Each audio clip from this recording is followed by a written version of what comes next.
لیکن الحمدللہ ہمارے یہاں میں یہ نہیں کہوں گا کہ بے نمازی ہوگا، لیکن نماز کے بارے میں جتنا کیئرفل ہونا چاہیے نا. حضور مکرم نے فرمایا کہ مجھے فخر ہے کہ سب سے پہلے میری نماز عرش پہ جاتی ہے. جیسے ہی وقت تو آپ کے لیے پاسبل ہے تو فوراً اس کو ادا کریں.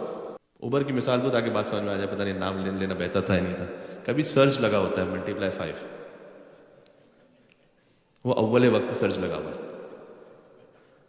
آپ نے اس پہ مختصر پڑھ لی نا نماز، آپ نے کہا واجب خالی پڑھ لوں، یہ واجب اس سے بہتر ہوگی کہ ڈیلے کر کے آپ نے بڑی لمبی نماز پڑھی کیونکہ وہاں سرچ لگا ہوا ہے. میں صحیح کہہ رہا ہوں؟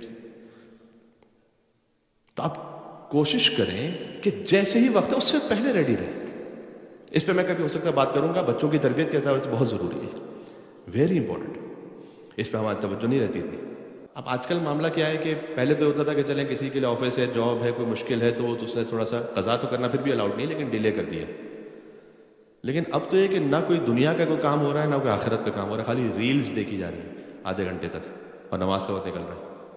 کیونکہ ہم ایسی یہ بھی ایڈکشن ہے نا، ایک ریلز یا شارٹس آپ دیکھ رہے ہیں 1 گھنٹہ اس میں گزر گیا، نہ دنیا کا کوئی فائدہ نہ آخرت کا کوئی فائدہ، اور اس میں وقت گزر گیا.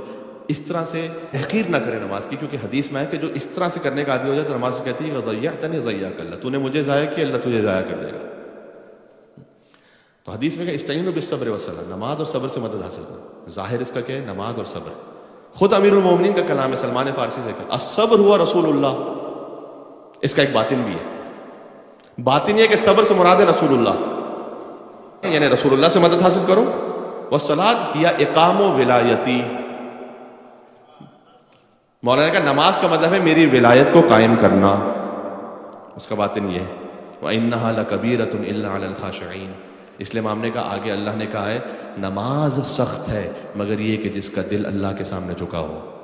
صبر کے لیے نہیں کہا اللہ نے، نماز قائم کرنے کے لیے کہا یہ سخت ہے. فرمایا اس لیے کہ رسول اللہ کو ہر مسلمان آسانی سے مان لیتا ہے، لیکن میری ولایت کو فقط وہ مسلمان مانے گا کہ جس کا دل اللہ کے سامنے جھکا ہوا ہوگا.